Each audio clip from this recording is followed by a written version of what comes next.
Bienvenue sur OM5, on est ravis de vous retrouver tous les jours avec mes invités. Professeur Bastien est mon invité, il est le directeur du prélèvement et de la greffe d'organes tissus à l'Agence de la biomédecine. Professeur, bonjour. Bonjour. Alors avant de parler du sujet qui nous intéresse aujourd'hui, c'est-à-dire le don d'organes, je vous propose de regarder une petite vidéo et on revient juste après. Le bon moment pour dire à vos proches si vous êtes ou non pour le don d'organes, c'est maintenant. C'est maintenant parce que vous n'êtes pas en train de courir, de raconter une histoire, de galérer, de draguer, de travailler, de vous balader, de traverser, d'étudier ou de perdre 3-0. Non, vous êtes là, tranquille, devant votre télé, en train de regarder une pub. Et comme une carte de donneur, ça ne suffit pas, maintenant c'est vraiment le bon moment pour dire à vos proches si vous êtes ou non pour le don d'organes.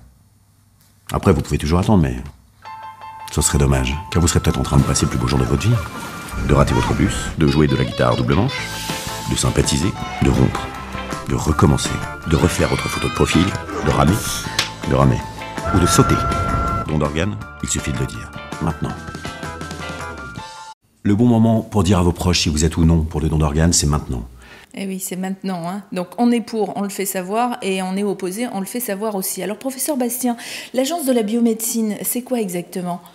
Alors l'Agence de la biomédecine, c'est l'agence d'État qui dépend du ministère de la Santé et qui est en charge de tout ce qui touche le prélèvement d'organes et la greffe d'organes en France. D'accord. Et alors, le don d'organes, il y a une pénurie en ce moment. Il y a eu des beaux jours, une fois, dans les dons d'organes, ou comment ça se passe en réalité ? Donc, la greffe d'organes augmente chaque année en nombre, mais les progrès de la médecine font que les malades sont de mieux en mieux soignés, vivent de plus en plus longtemps, et donc il y a de plus en plus de gens qui ont besoin de greffes. Donc on augmente le nombre de greffes. D'accord.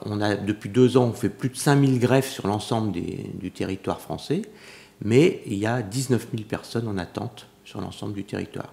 Alors, ça veut dire que, malgré le fait qu'on en parle tout le temps, on a l'impression que le don d'organes, ça existe depuis Mathusalem, et pour autant, les gens ne font pas connaître leur avis sur la question. Ils n'y pensent pas tant qu'ils ne sont pas malades, et le problème, c'est qu'on a 4 fois plus de chances d'avoir besoin d'un organe que de chances de donner un organe. Et donc, il faut le faire, et en plus, c'est aussi éviter de transmettre un problème, une question à sa famille. C'est-à-dire qu'on prend la décision soi-même, pour soi, et on le fait savoir. Oui, on le fait savoir. Parce que ce qui est important, effectivement, c'est aujourd'hui, je vais bien, demain, je décède. Les médecins vont systématiquement poser la question à la famille qui reste, de savoir si j'étais d'accord pour le prélèvement d'organes. Alors, ce n'est pas systématique, c'est-à-dire que si vous mourrez d'un cancer, il n'y a pas de prélèvement d'organes possible. Mais dans les autres situations, accident, hémorragie cérébrale, oui, on va poser la question et on va en même temps vérifier, puisqu'on est sous la loi du consentement présumé, on va vérifier avant de poser la question si vous êtes inscrit sur le registre du refus. D'accord. Si vous n'êtes pas sur le registre du refus, c'est que vous êtes donneur potentiel et donc on va vérifier votre position vis-à-vis de votre famille. Et pourquoi pas faire la même chose justement, puisqu'il y a un registre de ceux qui s'opposent, qui ne veulent pas. Pourquoi ne pas faire la même chose pour ceux qui veulent ? La loi avait prévu, ça évite à la limite quelque part de demander à la famille. Bien sûr. Disons que ça existe dans certains pays et dans tous les pays où ça existe, c'est plus compliqué. Ah. Et donc ça marche moins bien. Et donc c'est la raison pour laquelle le législateur à l'époque, avant la simplification dont on parle actuellement, avait cherché à faire quelque chose de très simple. C'est-à-dire que si on n'est pas contre, ça veut dire qu'on potentiellement on est pour. Oui. Voilà. Et simplement, ce qu'on cherche, c'est vérifier. Puis en même temps, c'est aussi un accompagnement de la famille. C'est-à-dire qu'il ne s'agit pas uniquement de poser une question, mais il s'agit aussi d'aider la famille à passer un moment difficile. Et si on peut les aider dans toutes les formalités après le décès, dans l'accompagnement psychologique et aussi, ça fait aussi partie du rôle des coordinations hospitalières. Pour les dons d'organes, est-ce qu'il y a un âge limite ? Il n'y a pas réellement d'âge. L'âge physiologique, on peut très bien donner un rein ou ces 2 reins après 70 ans, il n'y a aucun problème. Il y a des gens qui sont prélevés à 85 ans. Alors pour le rein, c'est encore un peu spécial parce qu'on peut faire des prélèvements sur une personne vivante aussi. On peut faire un prélèvement de rein sur une personne vivante, donc c'est le don du vivant, et ça se fait dans le cadre du cercle, on va dire, des proches. Hein. Donc par exemple, je veux donner un rein à ma sœur ou à mon père ou à ma mère qui est malade. Voilà, ou à votre mari aussi, si vous avez le droit aussi. Mais alors là, c'est pareil. Alors, est-ce qu'on est forcément compatible? Donc, comment savoir tout ça? Là, c'est le médecin. Enfin, déjà, il faut être volontaire. Oui. Ensuite, il faut avoir un lien effectivement familial ou un proche, on va dire. Et ensuite, effectivement, il faut être compatible et n'avoir aucun problème de santé soi-même. D'accord. Problème de santé, c'est quoi? Par exemple, des problèmes de santé graves? Je veux dire, si j'ai un rhume, ça passe? Ah, mais bien sûr, si c'est une maladie banale, on va dire, il n'y a aucun problème. Une maladie grave, c'est-à-dire si par exemple vous avez un diabète sévère avec de l'insuline, là, effectivement, vous ne pouvez pas donner un rein à votre proche. Ni aucun organe en cas de décès? On prélève que c'est essentiellement la greffe du vivant. D'accord. C'est mais pour revenir aux dons d'organes normales, si j'ai le diabète et que je décède, est-ce que Ça dépend du type de diabète. Et ça, c'est les médecins qui décident. On fait des examens de sang, si vous voulez, et on va détecter si le rein est fragilisé par cette maladie ou s'il ne l'est pas. D'accord. Voilà. C'est ce qu'on appelle les critères élargis. C'est-à-dire qu'effectivement, il y a des fois où quelqu'un aura eu de l'hypertension, par exemple, et le rein est quand même... voilà, il a peut-être un petit peu souffert de l'hypertension, mais il a été évalué, il a eu une échographie, des examens biologiques, etc. Il est évalué, il est bien, on va dire, et donc il peut être utilisé pour faire... Après, il y a toute une chaîne qui se met en marche. À partir du décès de quelqu'un, on définit si effectivement il peut être apte au prélèvement d'organes, on va dire ça comme ça. On vérifie, si vous voulez, la qualification, ce qu'on appelle sur le plan médical, c'est à la fois la sécurité sanitaire, vérifier qu'il n'y a aucune maladie transmissible, puis, bien sûr, la qualité du greffon en termes de récupération, puisque derrière, c'est pour redonner la vie à quelqu'un qui en a besoin. Entre le décès d'une personne et la greffe réelle, il peut se passer combien de temps? Alors, ça dépend des organes. Pour un rein, ça peut atteindre jusqu'à 24 heures. Puisque le rein, l'organe qui est prélevé est ensuite conservé. Alors autrefois, on le conservait essentiellement dans de la glace, un peu comme on refroidissait, on va dire. Mais il y a des liquides qui permettent de conserver plus longtemps. Donc les reins sont rincés, si vous voulez, avec un liquide particulier. Et maintenant, il y a une sorte d'incubateur, un peu comme des couveuses, si vous voulez, à organes, des machines de reperfusion qui permettent de conserver plus longtemps, dans de meilleures conditions, les organes, qui sont rincés en continu, si vous voulez, par un système de pompe. Plus longtemps, ça veut dire jusqu'à plus de 24 heures. Plus de 24 heures. Ça, c'est énorme en termes de conservation de c'est important en particulier pour l'outre-mer parce que ça permet de faire venir des reins de métropole et dans les deux sens. D'accord. Alors, on va y revenir justement sur le sujet de l'outre-mer. Quand on donne ces organes, en fait, on s'y prend comment? Est-ce que, par exemple, de mon vivant, je peux choisir les organes que l'on va prélever sur mon corps? On peut tout à fait s'opposer à un prélèvement, je sais pas, on est contre le poumon, on dit je veux pas donner mes poumons. Bon, voilà. On a le droit, effectivement, il suffit de le faire connaître à sa famille et de le dire clairement, quoi. Est-ce que le fait, par exemple, d'en parler à mon médecin, ça peut aussi servir à la famille? Ça peut aussi servir à la famille, ça peut aussi permettre d'avoir quelques explications complémentaires si on n'a pas compris certaines choses. Où ça permet également... Enfin, tous les témoignages sont bons, si vous voulez. Donc, ce qui se passe également souvent dans cette information, ou ce recueil de l'information, c'est que les familles, parfois, sont recomposées, et que donc, la position n'est pas unique, parce que certaines disent « Ah ben, moi, il m'a dit ça », mais l'autre « Ah ben, t'es sûr? Moi, je suis pas sûr complètement. » Donc, c'est pour ça que le plus simple, c'est de le dire clairement et puis de ne pas attendre un moment dramatique pour en parler, quoi. Tout à fait. Et on le dit, alors par exemple, tout à l'heure on disait on est pour, on le fait savoir, on est opposé, on le fait savoir, et on le fait savoir où? On va sur le site don d'organes, c'est ça? Le site don d'organes, c'est un site d'information, c'est pas un site d'enregistrement. Ah, donc c'est un autre endroit où on s'enregistre. Si on veut vous inscrire sur le registre du refus, eh bien il faut s'adresser. Soit effectivement on peut charger un formulaire sur le site de l'Agence de la biomédecine, soit on peut s'adresser à la mairie qui vous fourniront les papiers. Ah d'accord, la mairie de... Oui, ils vous donneront les renseignements pour s'inscrire. Et ça peut se faire également par courrier, à envoyer une lettre.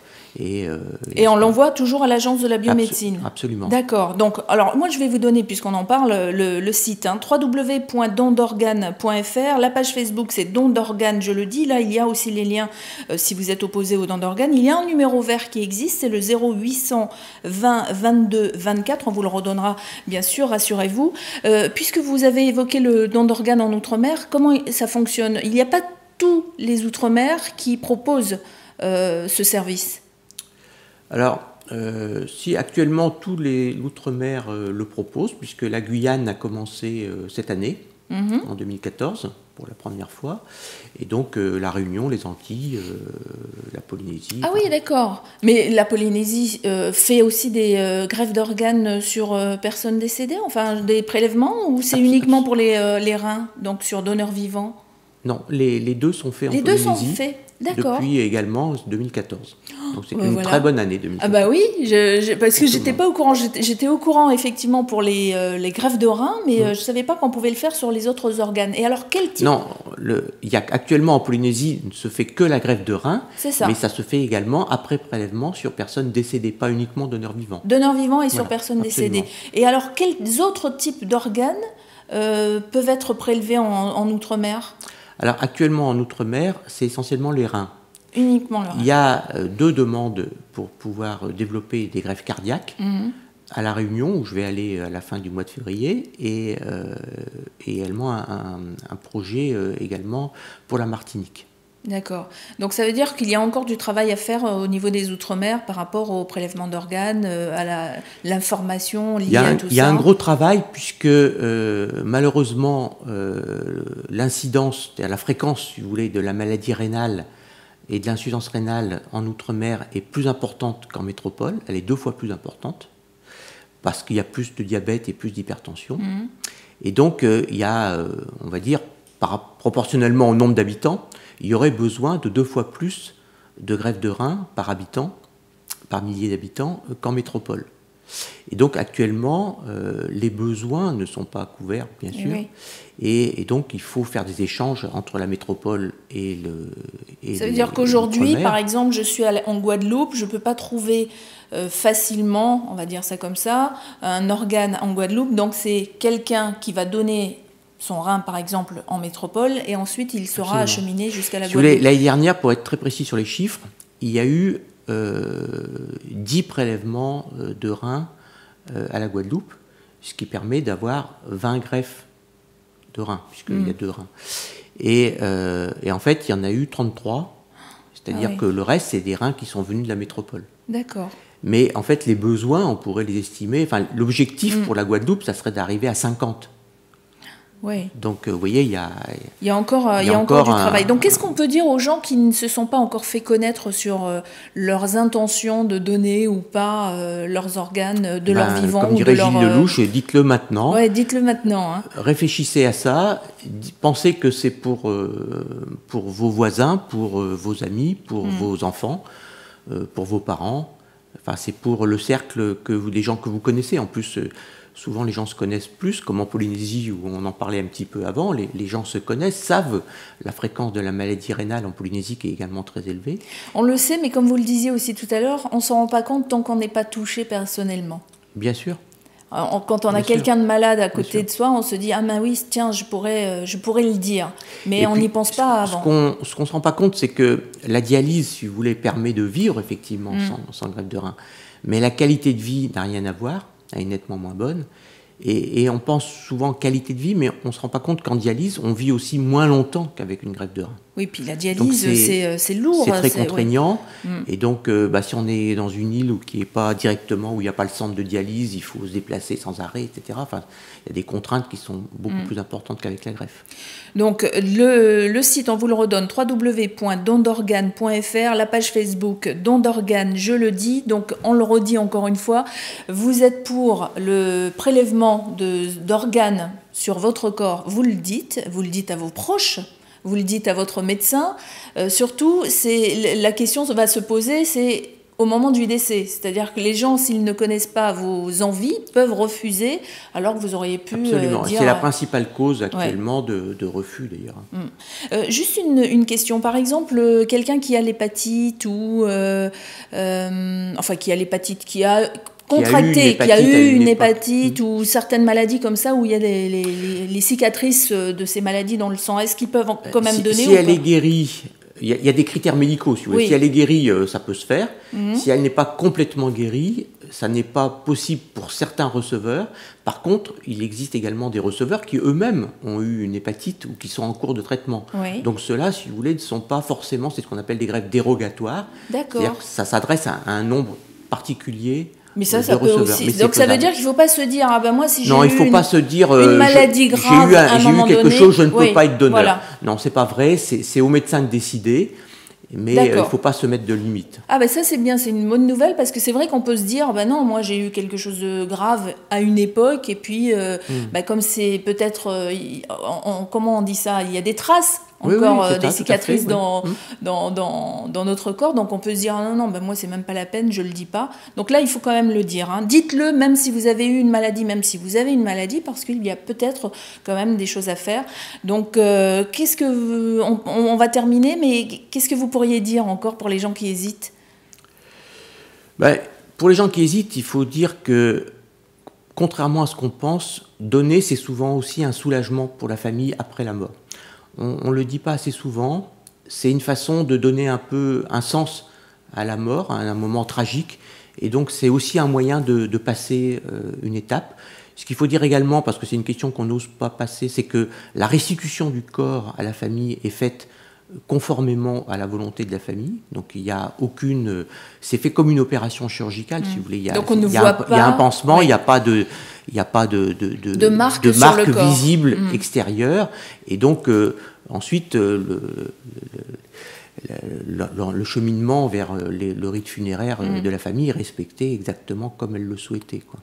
Voilà, merci en tout cas, professeur Bastien. Revenez nous voir si vous avez envie de communiquer encore un petit peu plus sur les dons d'organes. Donc on l'a dit, dans les Outre-mer, ça existe notamment pour les dons du rein, mais il y a beaucoup de demandes, donc il faut vraiment prendre ça en compte et faire connaître son envie. Donc on est pour, on le dit, on le fait savoir, on est opposé, on le dit, on le fait savoir aussi. Et si vous voulez plus d'infos, www.dondorganes.fr et la page Facebook, je vous le redonne, Don d'organes, je l'ai dit. Merci. Merci.